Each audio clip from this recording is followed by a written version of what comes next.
ఇప్పుడు ఏది మార్పు లేదు, ఏది మార్పు వచ్చింది?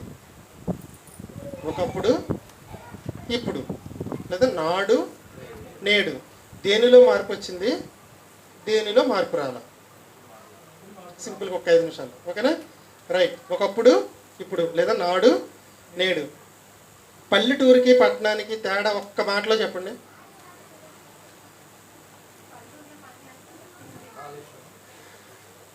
పల్లెటూరులో కుక్కలు రోడ్ల మీద తిరుగుతాయి, పట్టణంలో మంచాల మీద తిరుగుతాయి.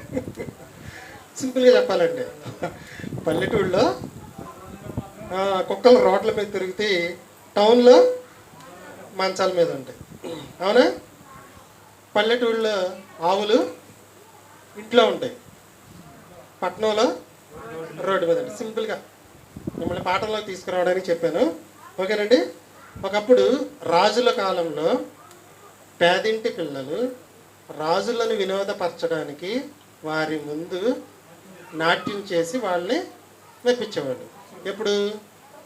ఒకప్పుడు. ఏ పిల్లలు? పేదింటి పిల్లలు. ఎవరి ఎదుట? ఉన్నవాళ్ళ ఎదుట, రాజుల ఎదుట నాట్యం చేసి మెప్పించేవాళ్ళు. ఇప్పుడు ఉన్నవాళ్ళ పిల్లలు యూట్యూబ్లో నాట్యం చేసి వీడియోలు పేద పిల్లలకి వినోదపరుస్తున్నారు. నిజమా కాదా చెప్పండి? ఫేస్బుక్లోనికి వెళ్తే ప్రతి ఫ్యామిలీ వీడియోలు మొత్తం ఎక్కడ ఉంటాయంటే దాంట్లోనే. నా నడక చూడాలి, నా డ్రెస్ చూడాలి, నా మాట చూడాలి. వీళ్ళందరిని ఏం చేస్తున్నారంటే వీళ్ళు, ఒకప్పుడు పేదింటి పిల్లలు రాజుల ఎదుట నాట్యం చేసి వాళ్ళని మెప్పించేవాళ్ళు.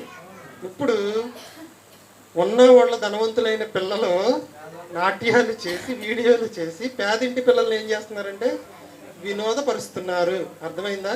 అదే ఫేస్బుక్ అయినా, యూట్యూబ్ అయినా, ట్విట్టర్ అయినా, ఇన్స్టాగ్రామ్ అయినా, ఏదైనా సరే. అంటే నాడు, నేడు తేడా ఉందా లేదా?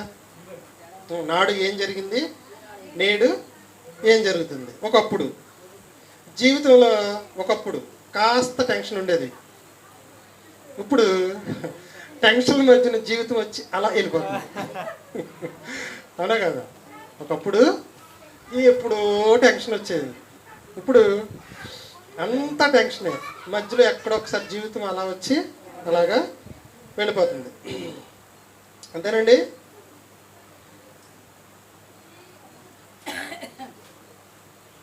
పెళ్లి కాని అబ్బాయిలు ఒకప్పుడు రేపు ఎలా ఉంటుందో తెలుసుకోవడానికి రాశి ఫలాలు, దినఫలాలు, వార ఫలాలు, మాస ఫలాలు చూసేవాళ్ళు అంటారు.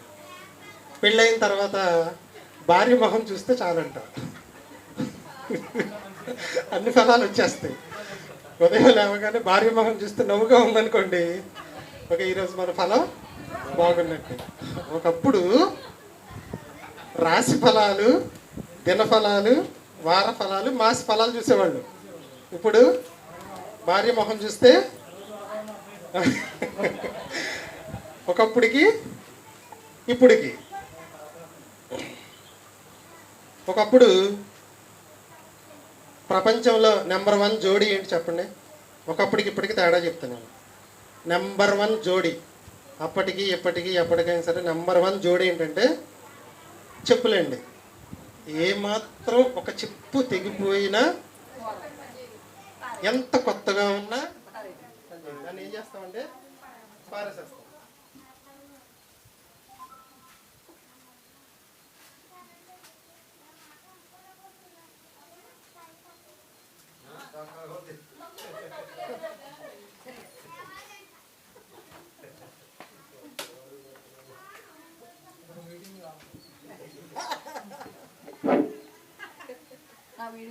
నెంబర్ 1 జోడి ఏంటండి? చెప్పులు నెంబర్ 1 జోడి. ఎందుకు? ఒకటి కొంచెం పోతే రెండోది కొంత కొత్తగా ఉన్నా సరే వెంటనే పారేస్తాం. ఎప్పుడు అబద్ధం చెప్పని వస్తువు ఏంటి? అర్థం. బాగా చెప్పారు. ఎప్పుడు రెండుగా విడదీసేదేంటి? కత్తెర. ఎప్పుడు రెండింటిని కలిపేదేంటి? సూది. మళ్ళీ అడుగుతాను చెప్పండి, ప్రపంచంలో నెంబర్ 1 జోడి ఏంటి?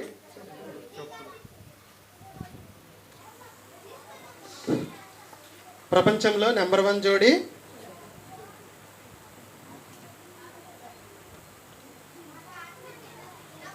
ఒకటి పోతే రెండోదాన్ని ఏం చేస్తామంటే పారేస్తాం.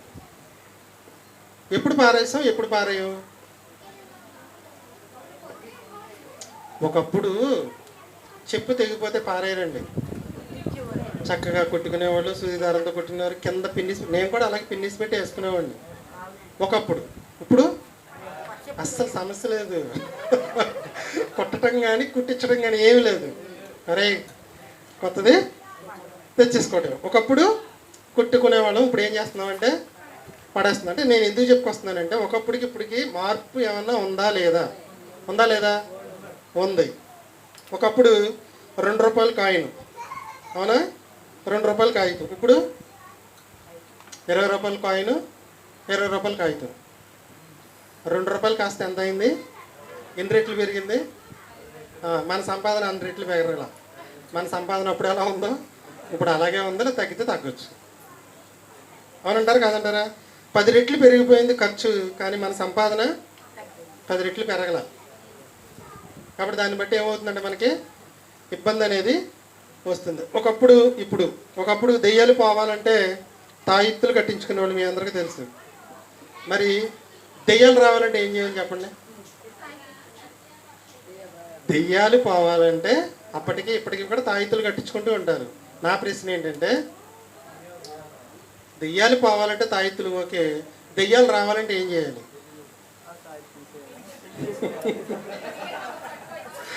కృష్ణ చూసాడు ఏం చెప్తున్నాడు? పక్కన వాళ్ళ ఆవిడ నుంచుకొని కూడా పెళ్లి చేసుకోవాలంట.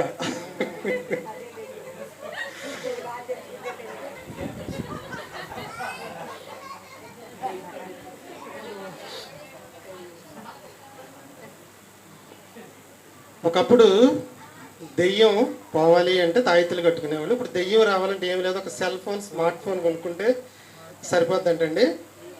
అర్థమైందా? మొత్తం అన్నీ కూడా అదే నీకు నేర్పించేయడం అనేది జరుగుతుంది. ఒకప్పుడు కారు కొన్నా, బండి కొన్నా ఏం కట్టేవాళ్ళు అంటే ఎక్కువ కొబ్బరికాయ కట్టేవాళ్ళు, నిమ్మకాయలు కట్టేవాళ్ళు, వెంట్రుకలు కట్టేవాళ్ళు. ఇప్పుడు కడుతున్నారా అంటే చాలా తగ్గిపోయింది. ఇప్పుడు మన ఏరియాలో బెంజ్ కారు రాదు, కానీ మీకు ఏలూరు కానీ విజయవాడ కానీ వెళ్తే 1 కోటి రూపాయలు విలువ చేసే కార్లు కూడా ఉంటాయి, 50 లక్షలు విలువ చేసే కార్లు కూడా ఉంటాయి, మన బైపాస్లో కనబడుతుంది. వాటిలో దేనికి కానీ వెంట్రుకలు కానీ నిమ్మకాయ కానీ కట్టరండి. కడతారా? కట్టరు. లక్షల కోట్లు విలువ చేసే కార్లకి ఎవరు కూడా నిమ్మకాయలు వెంట్రుకలు కట్టరు. ఎప్పుడు కట్టేవాళ్ళు అంటే ఒకప్పుడు కట్టేవాళ్ళు, కానీ ఇప్పుడు ఏం చేస్తున్నారంటే అలా కట్టేటట్టు అయితే సెల్ ఫోన్కి ఒక నిమ్మకాయ కట్టాలి, సెల్ ఫోన్కి ఒక వెంట్రుక కట్టాలి, సెల్ ఫోన్కి ఒక తాయితీ కట్టాలి. ఇంట్లో టీవీ కొంటే టీవీ మీద పెట్టి కొబ్బరికాయ కొడితే ఉంటుందండి. అంటే నేనేం చెప్పుకొస్తున్నానంటే ఒకప్పటికి ఇప్పటికి కొంచెం మార్పు వస్తుందా రావట్లేదా? వస్తుంది. ఒకప్పుడు ఒక మగబ్బాయి ఏం ఆలోచించేవాడంటే, పెళ్లి కాని అబ్బాయి తన పిల్లం అందంగా ఉండాలి, పల్లెటూరు అమ్మాయి ఉండాలి, ఉదయం లేచి అన్ని పనులు చేయాలి. ఆడ మనిషి ఏమనుకునేదంటే ఒకప్పుడు బాగా డబ్బులు సంపాదించాలి, నేను ఎంత ఖర్చు పెట్టినా సైలెంట్గా ఉండాలి. ఒకప్పుడు పెళ్లి కాని అమ్మాయి, పెళ్లి కాని అబ్బాయి అనుకునేది ఏమనుకునేవాళ్ళు అంటే పిల్లం అందంగా ఉండాలి, పల్లెటూరు అమ్మాయి ఉండాలి, ఉదయం లేచి అన్ని పనులు చేయాలి. ఆడ మనిషి ఏమనుకునేది ఏంటంటే డబ్బులు బాగా సంపాదించాలి, ఎంత ఖర్చు పెట్టినా లెక్కడకూడదు. ఇప్పుడు ఏమనుకుంటున్నారు తెలుసండి? మగాడు ఏమనుకుంటున్నాడంటే నేను చేసుకుపోయే అమ్మాయికి వంట వస్తుంది చాలు, ఇంకేం వంట కూడా నేను చేయలేను. ఆడ మనిషి ఏమనుకుంటుందంటే చెడు లక్షణాలు లేకుండా ఉంటే చాలు, ఆస్తులు వద్దు, పాస్తులు వద్దు. కాలమే అన్నీ నేర్పుతుంది అంటారు కదండి, ఈ మాట మీరు విన్నారు. కాలమే అన్నీ నేర్పుతుంది. మన నెత్తి మీదకి 50 ఏళ్ళు, 40 ఏళ్ళు, 30 ఏళ్ళు వచ్చిన మనం ఇంకా ఏమీ నేర్చుకోలేని వాళ్ళగానే ఉండిపోతున్నాము. ఒకప్పటికి ఇప్పటికి తేడా.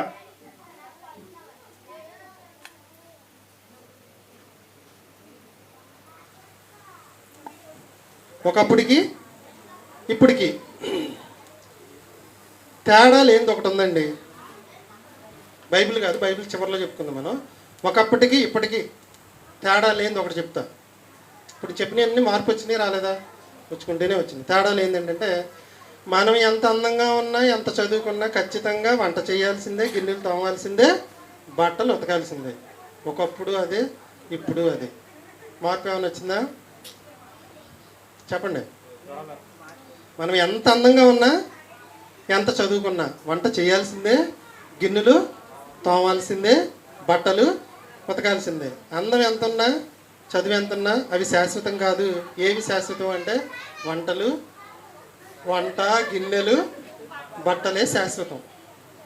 అది ఒకప్పుడైనా ఇప్పుడైనా తప్పదు కాక తప్పదు. అబ్బాయిలు అయితే ఎంత అందంగా ఉన్నా, ఎంత చదువుకున్నా కష్టపడి పని చేయాల్సిందే, డబ్బు సంపాదించాల్సిందే, బయట ఎంతమందితో అయినా మాటలు పడాల్సిందే. అందము చదువు శాశ్వతం కాదు, కష్టము, సంపాదన, ప్రయాస మాత్రమే శాశ్వతం. ఒకప్పుడు ఇప్పుడు మార్పు లేదు. ఇంకోటి ఏంటంటే మార్పు వచ్చింది ఏంటంటే, ఒకప్పుడు చర్చిలో వాక్యం మాత్రమే చెప్పేవాళ్ళు. తర్వాత ఏమొచ్చినాయంటే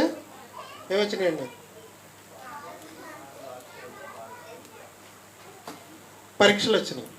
ఒకప్పుడు లేవు. ఒకప్పుడు చర్చిల్లో పరీక్షలు అనేవి అసలు లేవు. మన పరిసర ప్రాంతాల్లో ఎక్కడ కూడా లేవు, మన దగ్గర మాత్రమే జరుగుతుంది. ఒకప్పుడు పాప పరిహారం కోసం ఏం చేసేవాళ్ళు అంటే బలి ఇచ్చేవారు. ప్రతి పాపానికి ప్రతిసారి బలి ఇచ్చేవాళ్ళు. కానీ ఇప్పుడు బలి ఆగిపోయింది. క్రీస్తు బలి రావడం వల్ల ఏం జరిగిందంటే, బాప్తీసం తీసుకుంటే సరిపోద్ది, బాప్తీసం తీసుకున్న తర్వాత చేసిన పాపాలు పోవాలంటే రాత్రి పడుకునే ప్రార్థన చేసుకుంటే క్లియర్ అయిపోతుంది. ఒకప్పుడు బలి, ఇప్పుడు బాప్తీసం తదనంతరం ప్రార్థన. ఇప్పుడు పెళ్లి కార్డు, దినం కార్డు చచ్చినట్టు ఇంటికి పట్టుకెళ్ళి ఇచ్చేవాళ్ళు. ఇప్పుడు జస్ట్ ఫోన్లో కొడితే మొత్తం అందరికి కూడా వెళ్ళిపోతుంది. ఒకప్పుడు ఏ లేదు, ఎంత పని అయినా కష్టపడి మనిషి చేయాల్సి వచ్చేది. ఇప్పుడు ఏ వచ్చింది తర్వాత ఎంత 10 మంది మనుషులు పని అయినా అది 10 నిమిషాల్లో చేసేయడం అనేది జరుగుతుంది. ఒక అమ్మాయి అలా వాడితే ఏమంటున్నాడంటే, అంటే నీకేంటో తెలుసా, అసలు ఎంతమంది పని అయినా చిటికలో చేసేస్తుంది, ఎంత గొప్ప కదా అన్నానంట. ఆవిడ అలా ఆయన అడిగిందంట, అంట్లతో వద్దా మీ ఏ బట్టలు ఉతికిద్దా, మీ ఏ బట్టలు మడతేస్తుందా, మీ ఏ ఇల్లు తుడుతుందా, మీ ఏ ఇల్లు సర్దిద్దా అని అడిగిందంట. చేయదన్నాడు. ఏఐ కూడా రీప్లేస్ చేయలేని 4 పనులు ఏంటంటే వంట చేయటం, బట్టలు ఉతకటం, గిన్నెలు తోమటం. ఈ 3 పనులు ఏ టెక్నాలజీ వచ్చినా సరే రీప్లేస్ చేయలేవు. చేయగలవా? చేయలేవండి. ఒకప్పుడు ఒక పాట చేయడానికి కొన్ని లక్షల రూపాయలు ఖర్చు అయ్యేది. ఇప్పుడు ఏ రావడం వల్ల ₹1 ఖర్చు లేకుండా అయిపోవడం అనేది జరుగుతుంది. ఒకప్పుడు భర్త భార్యను కొట్టాడని పోలీస్ స్టేషన్లో వెళ్ళి కంప్లైంట్ పెట్టేవాళ్ళు, భర్త బాధితులు అనేవాళ్ళు. ఇప్పుడు ఏం పెరిగిపోయినాయి అంటే భార్యా బాధితుల సంఘాలు కూడా ఏర్పడడం అనేది జరిగింది. మీకు ఎందుకు చెప్పుకొచ్చానంటే ఇదంతా, ఒకప్పుడు షాప్కి వెళ్తే షాపింగ్ చేసుకునేవాళ్ళం. ఇప్పుడు ఇంట్లో కూర్చొని ఫోన్ ఉంటే షాపింగ్ అయిపోతుంది, ఇంటికి వచ్చేస్తుంది. ఫ్రిడ్జ్ కూడా వచ్చేస్తుంది, మా వాషింగ్ మిషన్ కూడా ఇంటికి వచ్చేసింది. నేను అసలు ఫ్రిడ్జ్కి మాత్రం వెళ్ళాం కానీ వాషింగ్ మిషన్ ఇంటికి వచ్చేసింది. ఇప్పుడు ఏది కావాలన్నా ఇంట్లో కూర్చొని ఫోన్లో నొక్కితే. మా అత్తగారి ఇంటికి వెళ్ళినప్పుడు ఆటో ఆ బస్ స్టాండ్ నుంచి అక్కడికి రావడానికి మా ఆవిడికి నాకు 200 అడిగేవాళ్ళు. ఇక్కడి నుంచి అక్కడికి వెళ్ళడానికి 200, అక్కడి నుంచి 6 కిలోమీటర్లు వెళ్ళడానికి 200. ఇప్పుడు మా అమ్మాయి ఓలో 2 ఉన్నాయి కదా యాప్లు, ర్యాపిడో బుక్ చేసింది ₹100. అసలు ఎంతసేపు అనుకున్నారు? మేము ఇంట్లో నుంచి గుమ్మంలోకి వచ్చే లోపల వచ్చేసింది ఆటో. మనం బేరాలు గిరాలు ఆడడం ఏమీ లేదు, దాంట్లో ఎంత చూపిస్తే అంత చేయటం. ఇప్పటికి తేడా ఉందండి. ప్రతిదీ కూడా తేడా రావడం అనేది జరుగుతుంది. కానీ అప్పటికి ఇప్పటికీ తేడాలు ఏంటండి? ఏప్రిల్కి రాసిన పత్రిక 13:8.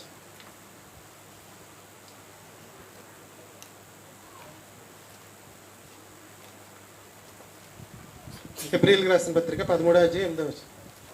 ఏప్రిల్కి రాసిన పత్రిక అయిపోయిందండి పాఠం. ఏప్రిల్కి రాసిన పత్రిక 13:8. యేసుక్రీస్తు నిన్న నేడు ఒక్కటే రీతిగా ఉన్నాడంటే యేసుక్రీస్తు అనే దగ్గర మనం వాక్యాన్ని పెట్టుకుందాం.